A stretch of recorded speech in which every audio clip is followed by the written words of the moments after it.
Namaskar, good evening. It's 9 p.m. and you're watching the news on Sansad TV with me, Bhawna Nayar. In the next half hour, we'll bring you the top news from national and international arena.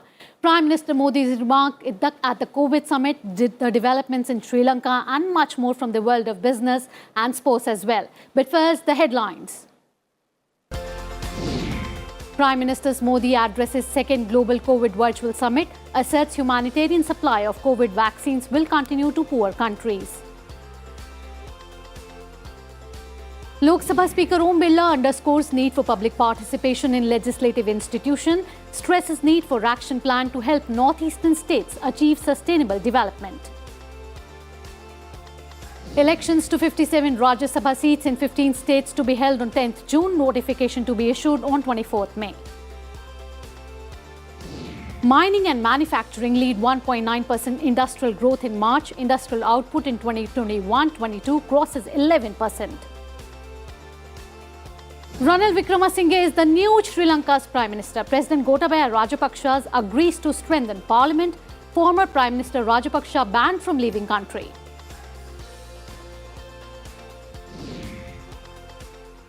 Let us now take a quick look at some more important news stories of the day. IAF successfully fires extended range version of BrahMos missile from Su-30 MKI. Atmanirbhar Bharat package to fight COVID-19 pandemic in country completes 2 years. Overall target is to develop 2 lakh kilometers of national highway network by 2025, says Union Minister Nitin Gadkari. Allahabad High Court rejects petition seeking the opening of 22 doors of Taj Mahal for inquiry into its history, says the issue should be left with historians. Clashes break out during protest against SDMC demolition. AAP MLA Amanatullah Khan detained.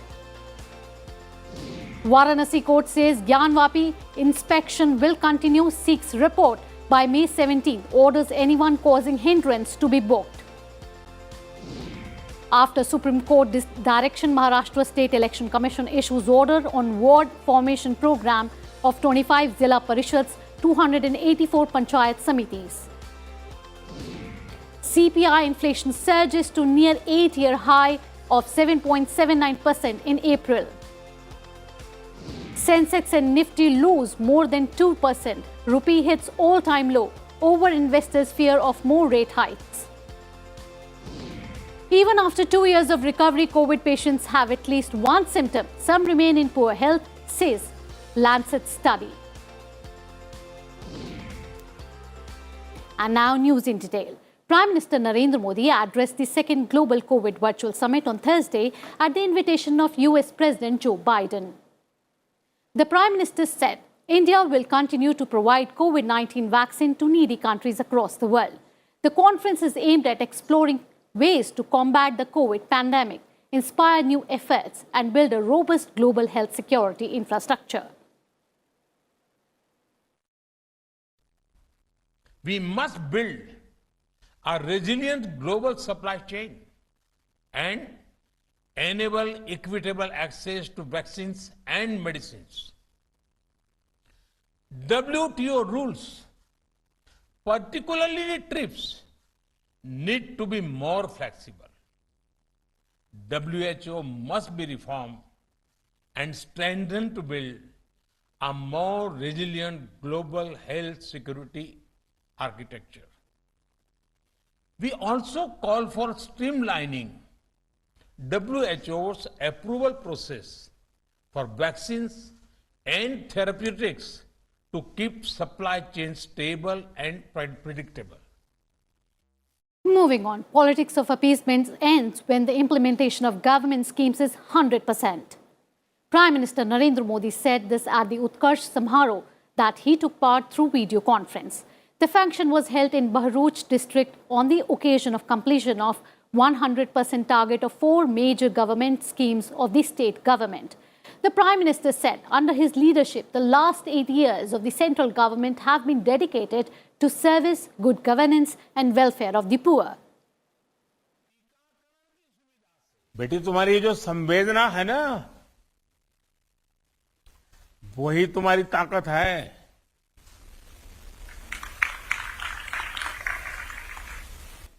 और सरकार की तरफ से जो मदद आपको मिल रही है उसका आप सदुपयोग कर रहे हैं। हाँ जी, हाँ जी। आप अपने शारीरिक जो पीड़ा है उसको शक्ति में बदल रहे हो और बेटियों को डॉक्टर बनाना और बेटी के मन में विचार आना कि पिताजी की इस पीड़ा ने मुझे डॉक्टर बनने की प्रेरणा दी।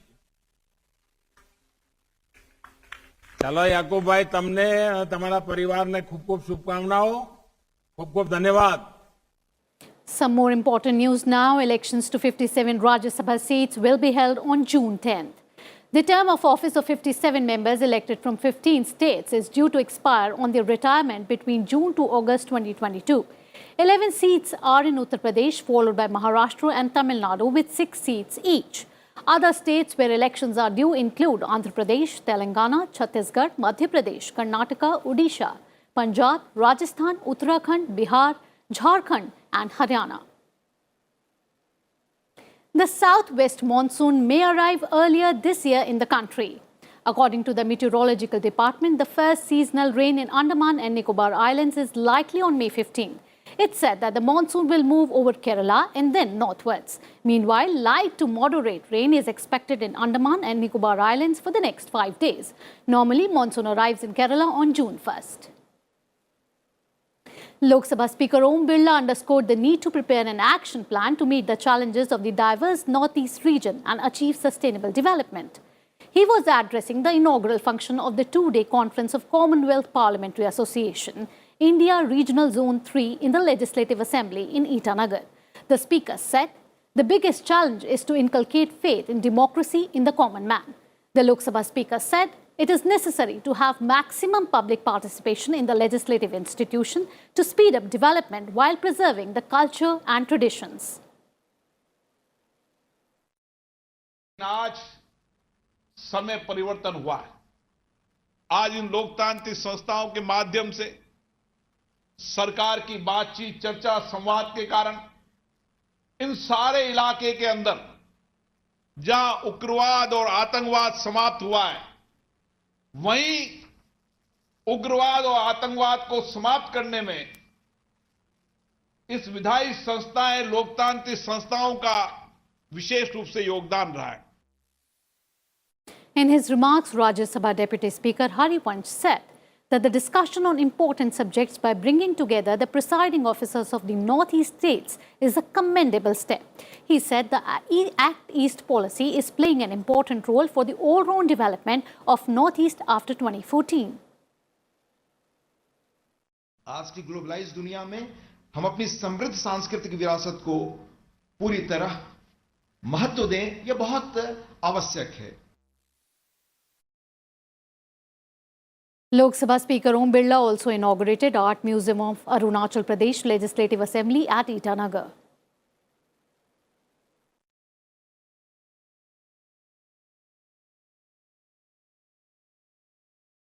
Union Minister Dharmendra Pradhan held bilateral discussions with United Arab Emirates Minister of State for Entrepreneurship Ahmed Behlol Al Falasi. Both leaders also discussed ways to strengthen skill-based cooperation. An MOU for a Skill India International Center at Varanasi was also signed. Election Commissioner Rajiv Kumar will take as the next Chief Election Commissioner on 15th May. The tenure of current CEC Sushil Chandra ends on 14th May. Making the notification public, Union Law Minister Kiran Rijiju wished him well. Uttar Pradesh Chief Minister Yogi Adityanath reviewed the implementation of Jal Jeevan Mission with Union Jal Shakti Minister Gajendra Singh Shekhawat and other officials. The meeting reviewed the Swachh Bharat Mission, Prime Minister Krishi Sinchai Yojana, Jal Shakti Abhiyan and drip expansion. Army Chief General Manoj Pandey is on a 3-day visit to the Ladakh sector to review the current security situation and preparedness along the line of actual control with China and the border with Pakistan. Top officials of Northern Command apprised him of the situation there. The Supreme Court refused to grant interim relief and stay the allotment of the LIC IPO shares on petitions filed by same policy holders of LIC. However, the court has issued notices to the centre and LIC and sought a response within 8 weeks. The central government has relaxed the norms for the precautionary dosage of anti-COVID vaccines by allowing people traveling abroad to take the doses as per the guidelines of the destination country before the stipulated waiting period of 9 months. Union Health Minister Mansukh Mandavia tweeted that this option will soon be available on the COVID portal. In its assessment of the COVID situation, the World Health Organization has said new cases of infections are decreasing in all parts of the world except America and Africa. The organization's cases of infection have gone up by 14% in America and 12% in Africa. Prime Minister Modi will visit Lumbini, Nepal on Buddha Purnima on 16th May. The visit Lumbini comes at the invitation of Nepal's Prime Minister Sher Bahadur Deuba. Modi will offer prayers at Maya Devi Temple and attend a bilateral meeting with Deuba.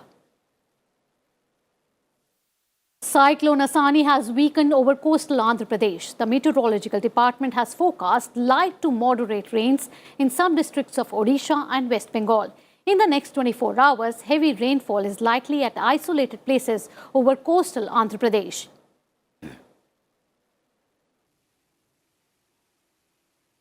The country's industrial production grew by 1.9% in March 2022. The manufacturing sector output grew by 0.9% in March 2022. At the same time, mining production grew by 4% and electricity generation by 6.1%. Industrial production grew 24.2% in March 2021. For the entire year, 2021 to 2022, industrial output increased by 11.3%.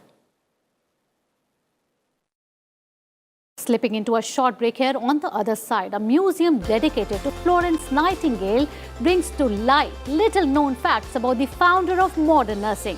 You stay tuned to Sansad TV.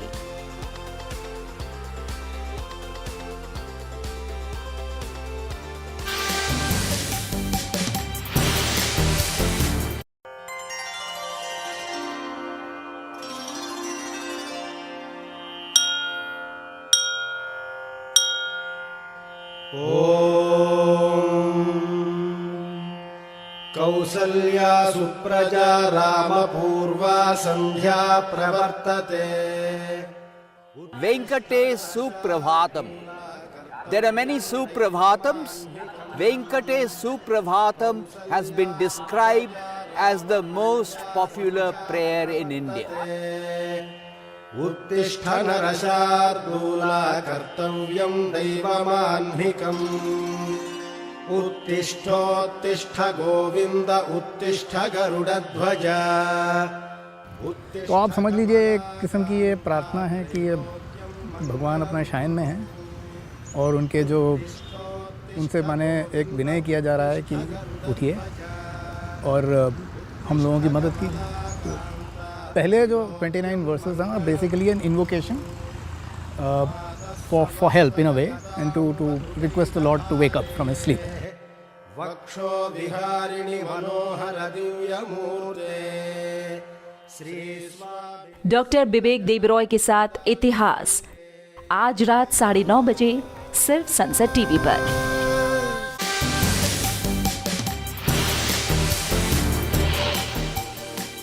Welcome back after the break. You're watching the news. Let's now get you all the latest development from the Russia-Ukraine war, which is showing no signs of abating.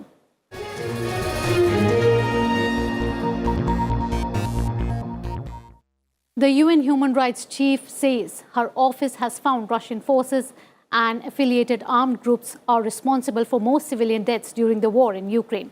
She said some 1,000 bodies had been recovered around Kiev in the recent weeks, adding that many of the reported abuses since the Russian invasion may amount to war crimes.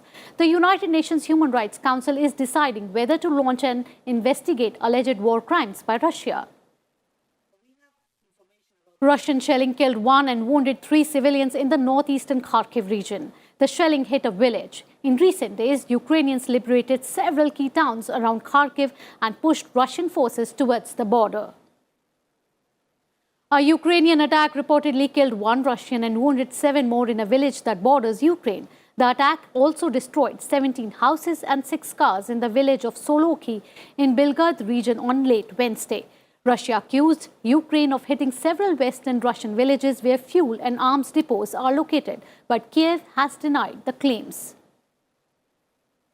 Russian energy company Gazprom says gas transported to Europe using a key route through Ukraine has dropped by a third. Ukraine pipeline operator GTSOU announced it was halting gas transport at the Sokhrany-Vika transport point from Wednesday as Russian occupying forces now in control were interfering with operations. Russian troops tried to block underground passages under the besieged Azovstal plant in Mariupol, a Ukrainian official has said. The plant occupies 11 square kilometers. It is the only Ukrainian stronghold in the nearly destroyed Azov Sea port. Ukraine officials say that it will take up to 10 years to remove all the landmines planted by Russian forces in 8 Ukrainian regions. Ukrainian military and officials said Russians leave mines, booby traps and explosive devices in public schools, houses and next to dead bodies. The Atlantic Council honored the people of Ukraine with a Distinguished Leadership Award, marking the first time the Council has given a full nation the accolade. Italy's Prime Minister Mario Draghi and Ukrainian singer-songwriter Jamala were among today's award honorees, recognized for representing the pillars of transatlantic relationship, according to the Council. In a video message, Zelensky thanked the Council, saying, "Courage is our national trait of character." Finland's president and prime minister say they are in favor of applying for NATO membership, paving the way for alliance to expand in response to Russia's war in Ukraine. The announcement by Prime Minister Sanna Marin on Thursday means that Finland is virtually certain to seek NATO membership, though a few steps remain before the application process can begin. Neighbouring Sweden is expected to decide on joining NATO in the coming days. In Finland capital Helsinki on Thursday, Finnish citizens reacted to the news with most in favour of the move. Experts say that before Russia's invasion of Ukraine, in the Finnish policy was to maintain good relations with Russia, but now the trust that existed between Finland and Russia has been damaged badly.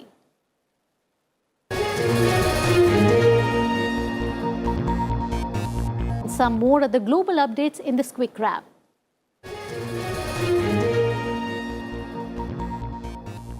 Sri Lanka's president on Wednesday promised to appoint a new prime minister, empower the parliament and abolish the all-powerful executive presidential system as reforms to stabilize the country engulfed in political crisis and violence.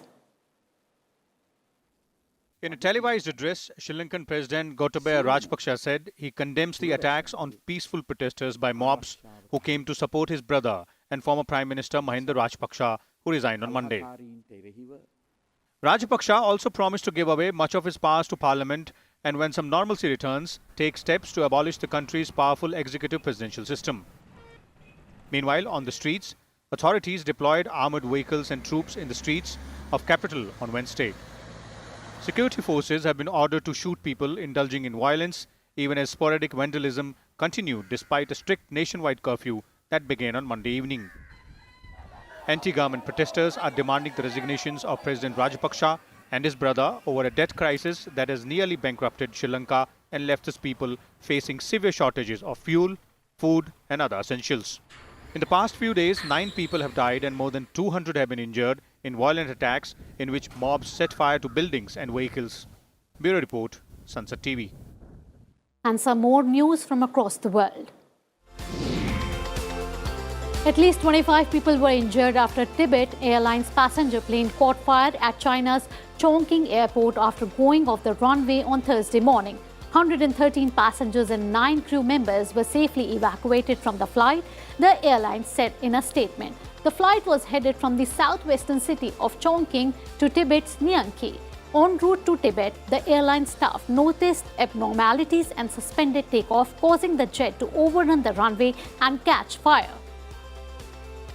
North Korean leader Kim Jong-un appeared with a face mask for the first time on state television at a meeting that acknowledged the first COVID-19 outbreak in the country. North Korea imposed a nationwide lockdown on Thursday to control the outbreak after holding for more than 2 years to a widely doubted claim of a perfect record of keeping out the virus that has spread to nearly every place in the world. The scale of transmission inside North Korea wasn't immediately known. The French government announced that people will no longer have to wear face masks on public transport starting from Monday.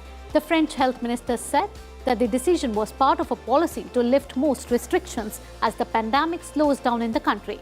The European Union will also no longer require masks to be worn at airports and on planes starting next week amid the easing of coronavirus restrictions across the bloc. This week, French authorities reported about 39,000 confirmed cases of COVID-19 each day on average, down by 30% compared to last week. Japanese Prime Minister Fumio Kishida hosted top European Union leaders for a summit in Tokyo on Thursday, discussing a wide range of topics including Russia's invasion of Ukraine and cooperation in various fields including climate change and digital technologies. During the talks, Kishida said Moscow's aggression undermines the foundation of the international order. European Council President Charles Michel and European Commission President Ursula von der Leyen thanked Japan for Tokyo's solidarity on Ukraine. A wildfire on Wednesday afternoon destroyed at least 20 multi-million-dollar mansions in coastal Southern California. The flames were fanned by gusty ocean winds, but they were dying down on Wednesday night. No injuries were reported, but several streets were evacuated. The fire occurred in an area of about 200 acres, but the wind drove the embers into palm trees, attics, and dense dry brush on slopes and steep canyons that hadn't burned for decades. Today is International Nurses Day, and on this occasion, a museum dedicated to the founder of modern nursing has reopened. The day is dedicated to Florence Nightingale's birthday. Born in 1820, the British nurse revolutionized medical practice by improving hygiene to control the spread of infections. Let's take a look at this report.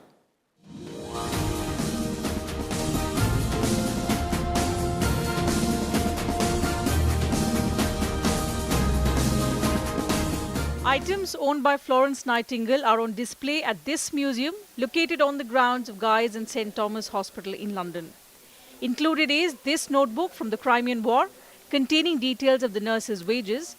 The exhibition first opened in March 2020. Since its closure due to the pandemic, the charity that runs the museum has added more artifacts. A new section is now dedicated to Nightingale's knowledge of statistics, with copies of her graphs on the floor. This one shows preventable deaths in green over time. A scanned copy of her statistician certificate is also shown in the last room. Nightingale was the first woman to join the organization, hence the document reads, "We hereby certify that he is a fit person to be admitted." But the highlight of the show is the nurse's lamp and how it got misrepresented. And the myth about this lamp really started during the Crimean War when somebody printed a picture in the paper, a drawing of Florence Nightingale with her famous lamp as the lady with the lamp, and they featured this lamp. But it is completely wrong. The real lamp looks nothing like a genie lamp. It is actually a Turkish lantern known as a fanus. And then there is Teena, Nightingale's pet owl. She rescued her in Athens as an owlet. It accompanied her either on her shoulder or in her pocket. Nightingale is most famous for her work in the Crimean War in the 1850s, when she was looking after wounded soldiers in Constantinople. Bureau Report, Sansad TV.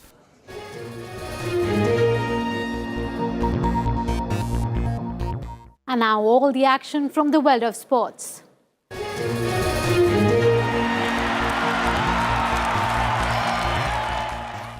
Starting with badminton, India exited the Uber Cup with a loss in the quarterfinals against host nation Thailand. India lost the first 3 matches in the best-of-5 format and exited the tournament. India started with their campaign well with consecutive wins over Canada and USA respectively, but things went downhill soon. A loss to South Korea in the final league match and then to Thailand today in the quarterfinals means that they exit without being on the podium. PV Sindhu lost to Ratchanok Intanon 21-18, 17-21, 12-21 in the opening match. In cricket now, the 58th match of the Indian Premier League played at Navi Mumbai's D.Y. Patil Stadium. Delhi Capitals registered an important victory to boost their chances of qualifying for the playoffs. Batting first, Rajasthan Royals scored 160 for 6, with R. Ashwin scoring his first T20 half-century. Two Australians, Mishra and David Warner, were super effective with the bat for Delhi Capitals. Mas made 89 of 62 balls. Warner remained not out on 52. Capitals won by 8 wickets with 11 balls remaining. Moving to boxing, Indian boxers Nikhat Zareen, Parveen and Manisha advanced in the IBA Women's World Boxing Championship in Istanbul after clinching impressive wins in their respective bouts on Wednesday. Nikhat, Manisha and Parveen posted wins to reach pre-quarterfinals. Zareen outpunched Mexico Herrera Alvarez 5-0 in 52 kilograms category. Parveen defeated Ukraine's Bovo Marina by similar margin in the 63 kilogram category, while Manisha Mon won her bout in the 57 kilogram category. In tennis now, second seed German Alexander Zverev has made it to the quarterfinals of the Italian Open clay court tournament. Being a Master Series tournament, the Italian Open provides clay courters a true test going into French Open Grand Slam at Roland Garros in Paris. In the round of 16, Zverev beat Australian Alex Manor in straight sets 6-3, 7-6. In football now, Kevin De Bruyne produced a 4-goal masterclass as Manchester City thrashed Wolves 5-1 to move 3 points clear at the top of the Premier League, while Chelsea consolidated their top 4 place and pushed Leeds deeper into relegation trouble. City had seen second-placed Liverpool go level on points with them after a 2-1 win at Aston Villa on Tuesday. But De Bruyne's brilliant display ensured Pep Vodo Viola's side responded emphatically as a thrilling title race enters the final furlong.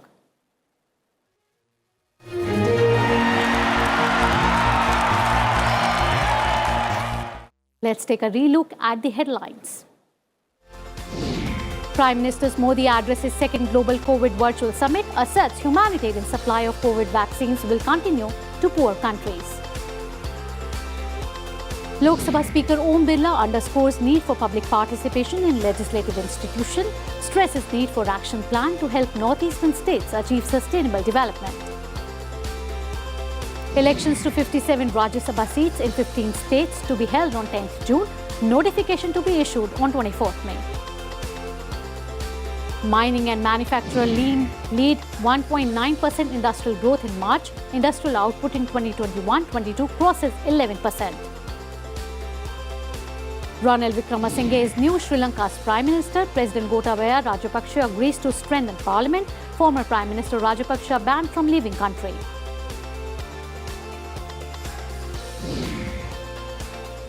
That's all we have in this bulletin tonight. This bulletin can also be watched on our social media platforms. All you need is to follow Sansad TV on social media. To keep yourself updated, keep watching Sansad TV. Take very good care of yourselves. Good night. Namaskar.